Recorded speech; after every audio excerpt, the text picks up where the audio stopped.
Hello, my name is Paul Long, trusted business lender for the Southbound, located in Tacoma, Washington. And I'm Greg Martin, the entrepreneur's banker in Bryan College Station, Texas. And we are two bankers working from home, working together to educate small business here in America by sharing with you how we see it. In this episode, we're going to talk about building your war chest while at war. Great topic. I love it. Greg, take it away. So, fun fact about me, you know this, Paul, but a lot of our listeners may not know. So I actually before I was a banker, I was in the Army. And so a lot of the visualness of kind of what's been going on in this discussion really kind of sits well with me. But I'm not a huge history buff, but I did have to kind of learn some tactics and stuff like that while I was in the military. And over again, you don't see these on recruiting posters. You don't see them on things that really, make your price well up. But battles and wars are won logistically.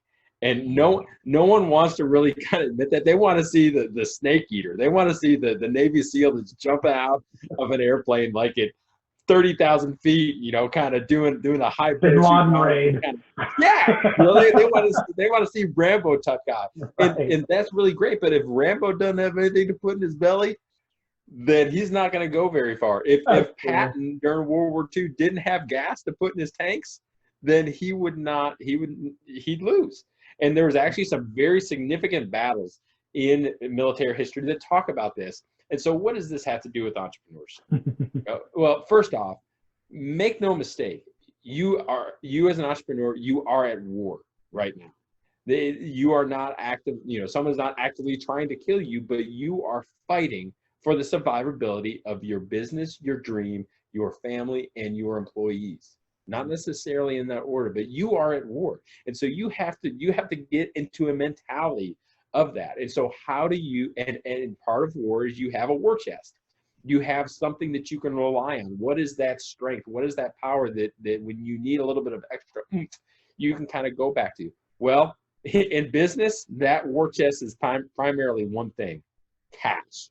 That we said it before and we'll say it again: cash is king. And while cash flow may be queen, a lot of the queens of your businesses during COVID-19 got depleted. Cash flow just dried up. So having and being able to rely on your war chest of cash is needed. Now, there was a lot of entrepreneurs that had a war chest, and COVID kind of came in, cash flow is depleted, you had expenses. Now the PPP helped a lot of entrepreneurs out, but the fact of the matter is a lot of those entrepreneurs maybe have a depleted war chest. Maybe I've worked with some entrepreneurs that for whatever reason, they didn't have a war chest and they've survived. And this is so humbling and encouraging to me. They survived on grit and determination. And I know that they have really had a tough go the last couple of months. But the fact of the matter is that they didn't have that war chest to rely on. Now, I want to be completely empathetic, and I know that we don't want to be a little bit, on the nose and be like, well, you just need to have more cash. Well, no kidding, I get that. Right. But realistically, so we are at war, and we need to build up our war chest, and we need to be prepared for what's coming. So what are some things that we can do? First thing I would say is that you need to pay attention to detail. You need to know your numbers more intimately now than you ever have before. You need to know where every single penny is going, because that penny is extremely important. That's valuable. You need to have your dimes acting like dollars. So you need to pay attention to detail. You need to develop a plan. You need to actually have a place for those pennies to go, because if you don't have a plan, then they're just, you're going to be like, okay, yeah, I pull up my app. Okay, yeah, I got $1,000 in the bank. Yeah, we can go ahead and we can have, lunch for the staff or whatever, and you want to do that. But you spend money in the minute. You have to have a plan. You have to have a budget. You have to have projections. If you have any questions about that, or go look at each one of our websites. About 2 or 3 weeks ago, we talked specifically about having that. Have a plan. So, Paul, I know that you talk. This is not something that's specific to me and my clients. You talk to your clients about this. what are some things that you tell them, or what are some things that maybe clients are telling you that they're actually building a war chest during this time? Well, I think a good to kind of keep on the war chest is, again, preparing for the counterattack. You know, every entrepreneur knows that something's going to happen when you least expect it. You know, a piece of equipment breaks, the key supplier runs out of inventory, your customer stops buying from you. Whatever the case is, the reality is that you don't know what's coming, and you have to be creative, flexible, ruthless, have grit, just like your customer was. That's awesome, and I've heard a lot of people do that too. You got to be able to have that. You got to protect your war chest. Separate your war chest from your operating account.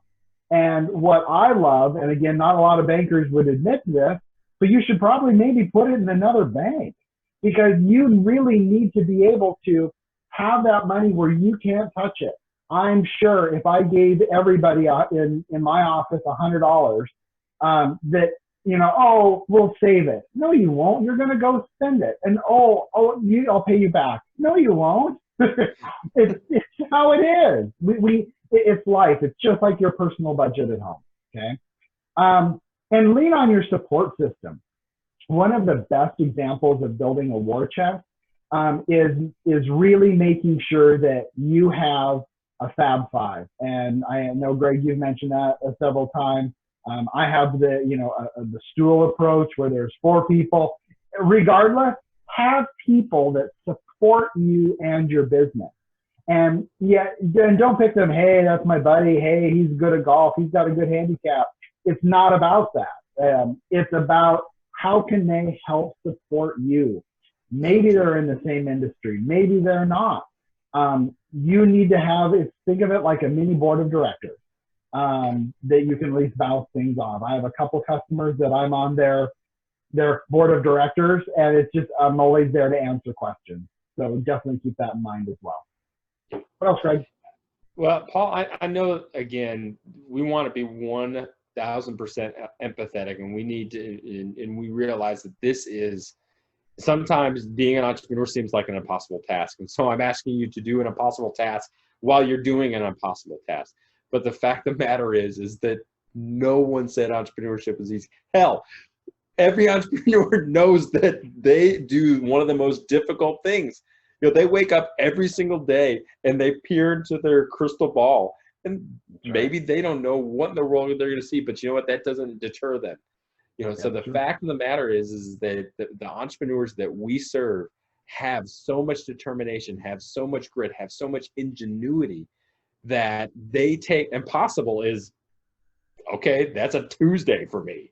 Right. You know, so to be able to kind of show that creativity, to trust in yourself, and to be able to say, you know what, we're going to make this happen. It's not going to be easy, but whoever said entrepreneurship was easy, but it is so worth it, because again, by doing that, you're putting yourself, your business, your family, your employees, the people that share your world into a better position, and you're putting yourself in a better position.